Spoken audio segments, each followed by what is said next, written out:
Вытягивать, вытянуть. Растянуть в длину. Созу, вытянуть проволоку.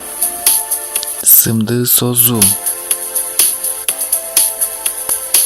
Выпрямить. Суну, созу. Вытянуть руки. Колду созу. Колду суну. Вытянуть шею. Мойнун созу. Всосать, впитать.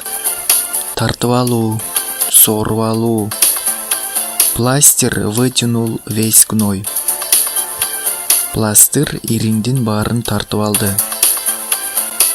Весь дым вытянула в трубу. Түтүндү бүтүндөй мор тартып кетти.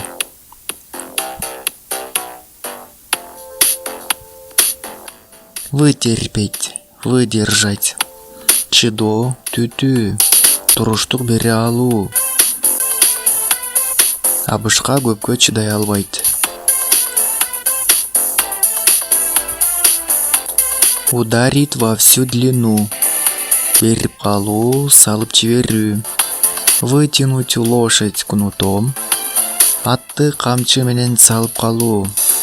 Вытянуть душу из кого-либо. Бирөөнүн жанын чыгаруу. Аргасын кетирүү. Кыйноо. Вытянуть все жилы из кого-либо.